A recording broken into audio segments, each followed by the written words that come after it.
kita bersama-sama menuju kepada Allah, berfokus kepada Dia saja. Bapak Ibu Saudara yang dikasihi Tuhan Yesus Kristus, tema ibadah kita pada saat ini adalah percaya Allah yang membangkitkan. Percaya Allah yang membangkitkan. Ketika kita bersama-sama menjalani kehidupan di atas bumi ini, tentunya tidak akan pernah luput dari yang namanya kedukaan, kecemasan, kebimbangan, kegalauan, dan lain sebagainya. Yang membedakan bagi kita semua adalah pasti dalam menyikapi hal-hal tersebut kita masing-masing memiliki pemahaman dan pengertian masing-masing.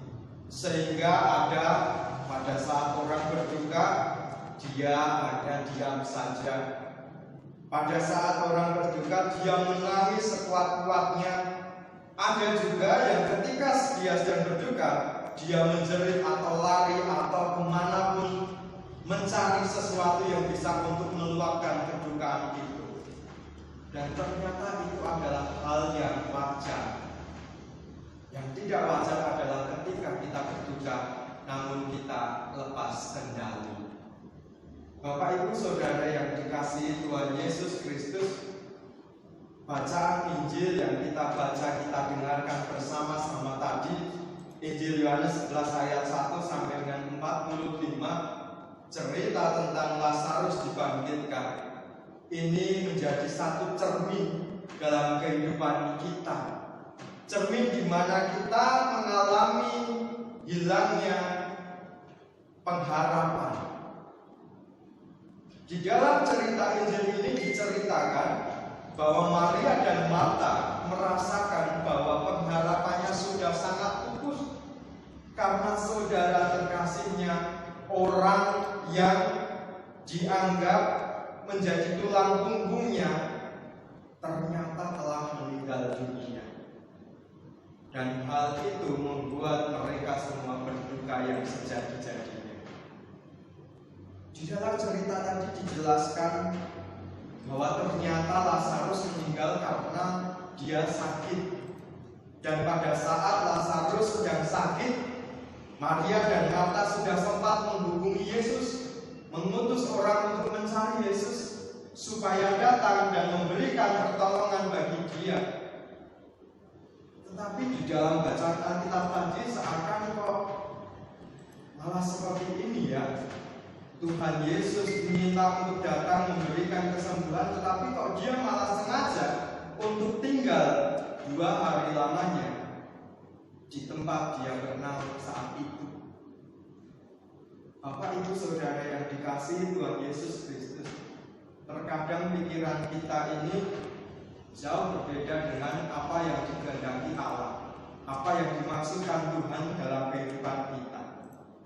Kalau kita bersama-sama melihat dalam bacaan tadi, Yohanes 11 ayat yang keempat, di situ dikatakan, ketika Yesus mendengar kabar itu, ia berkata, penyakit itu tidak akan membawa kematian, tetapi akan menyatakan kemuliaan Allah. Sebab oleh penyakit itu, Anak Allah akan dimuliakan.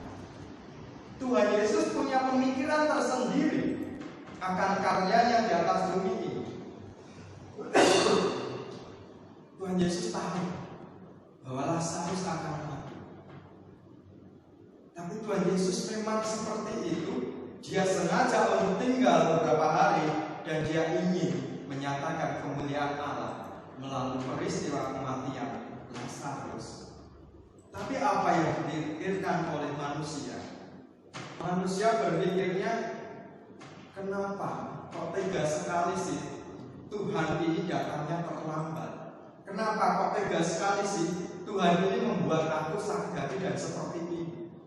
Bapak Ibu Saudara yang dikasihi Tuhan Yesus Kristus, sekali lagi kami katakan, saya katakan bahwa pikiran kita itu berbeda dengan apa yang menjadi kehendak Allah. Ketika kita berduka, yang ada semuanya salah. Ada orang yang ngomong sudah sabar, Tuhan punya rencana. Kamu gak rasain aku yang sakit. Semuanya salah. Padahal ini tadi nasihat yang baik loh, tapi dianggapnya salah. Bapak Ibu Saudara yang dikasihi Tuhan Yesus Kristus, sungguh ketika kita mau bersama-sama menyimak lebih dalam tentang peristiwa di mana Lazarus dibangkitkan oleh Yesus, kita akan dapat melihat sesuatu yang indah. Terlebih lagi di zaman ini, di hari-hari ini, di akhir-akhir tentang corona, di tempat-tempat tertentu sudah dipetakan sebagai zona merah. Ada juga zona hijau. Ada zona kuning, betul? Ada ya, zona kuning juga. Peta yang zona merah itu adalah zona yang sangat berbahaya. Bisa jadi di sekitar kita yang saat ini tinggal di zona hijau, ada juga orang yang masih nekat lonong begitu saja. Dia sudah tahu dia sedang sakit, tapi malah sengaja untuk menebar sakitnya itu. Nah, itu yang saya tahu. Bapak Ibu, kenapa kok Indonesia, kenapa kok dunia saat ini mengalami peristiwa yang mendukakan? Semua orang berharap supaya ini cepat berlalu, supaya ini cepat pergi, supaya kita semua bisa kembali untuk melakukan aktivitas kita. Saya yakin bahwa anak-anak sekolah pasti rindu belajar di sekolah. Saya yakin juga bagi kita sang pekerja itu juga rindu melakukan aktivitasnya seperti biasa. Saya yakin kita semua rindu ibadah di tempat ibadah seperti ini. Dan terlebih lagi, saya yakin bahwa kita rindu berjabat tangan, berpelukan dengan erat, dengan nyaman, tidak lagi ada parno tentang corona. Tapi mari kita lihat Bapak, kenapa peristiwa ini terjadi di atas bumi ini. Kalau kita mau mencoba melihat dari sudut pandangnya Tuhan yang tadi dikatakan di ayat yang keempat, ketika Yesus mendengar kabar itu, ia berkata, penyakit itu tidak akan membawa kematian, tetapi akan menyatakan kemuliaan Allah, sebab oleh penyakit itu anak Allah akan dimuliakan. Bapak Ibu, hal terkecil yang terjadi saat ini, kita menjadi semakin rajin untuk cuci tangan. Kenapa? Kok cuci tangan menjadi salah satu alternatif yang baik untuk kita memuliakan nama Tuhan? Minimal pada saat kita mau berjumpa dengan orang lain, atau kita sudah berjumpa dengan orang lain, kita merawat, mengasihi tubuh kita.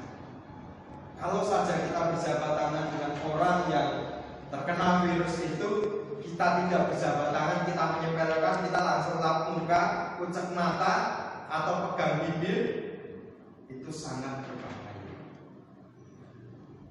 Kalau kita mau mengasihi diri kita sendiri dan mengasihi sesama, kita wujud nyatakan melalui tindakan yang kecil. Bisa jadi saya memegang bakteri, lalu saya harus cuci tangan supaya saya terlindungi, keluarga saya terlindungi, orang-orang di sekitar saya juga terlindungi. Itu adalah salah satu contoh di mana kita memuliakan Tuhan, di mana kemuliaan Tuhan itu benar-benar ada. Itu hal terkecil. Lalu yang lainnya apa?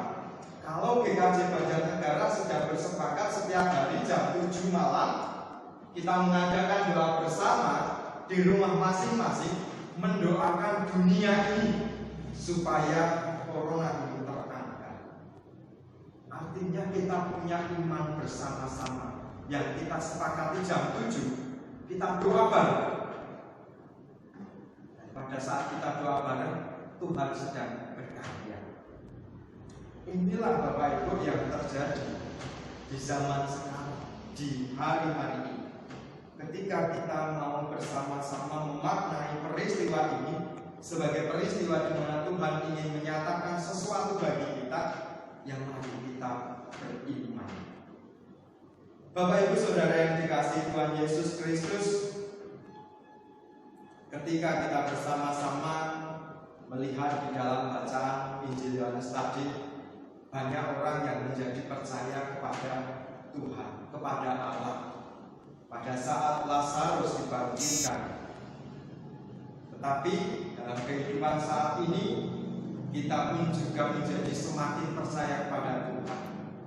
Ketika kita menjalani hari-hari dengan penuh parno tentang corona, kita percaya bahwa Tuhan itu menolong kita. Kita percaya bahwa Tuhan itu senantiasa hadir dalam kehidupan kita.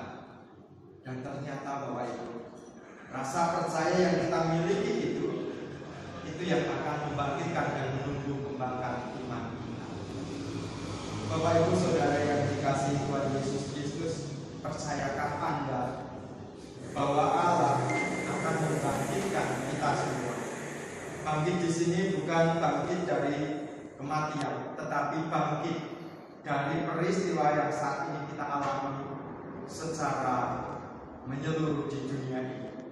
Artinya kita akan ditumbuhkan kembali semangatnya, kita akan diberikan kekuatan kembali di dalam kita menghadapi hari-hari yang jahat ini dengan senantiasa percaya kepadanya. Mari kita bersama-sama melakukan apa yang juga dilakukan oleh Marta dan Maria serta orang-orang Yahudi saat itu, yang mana mereka sedang berduka dan mereka melihat satu peristiwa di mana Allah menyatakan sesuatu, dan pada akhirnya mereka percaya penuh kepada Kristus. Mari, tidak perlu menunggu corona ini menghabiskan beberapa nyawa lagi, tetapi saat ini juga kita menyatakan bahwa kita percaya kepada Dia. Tadi saya matur bahwa di balik rasa percaya kita kepada Allah, Dia sedang bekerja. Dia sedang membangkitkan semangat kita, membangkitkan kedukaan kita menjadi kegembiraan, kesenangan, penghiburan dan kekuatan serta semangat yang baru. Mari kita menjalani hidup kita yang berserah serta percaya, sebab Allah yang membangkitkan kita semua. Selamat melanjutkan kehidupan. Tuhan Yesus memberkati kita semua. Amin. Kita bersatu.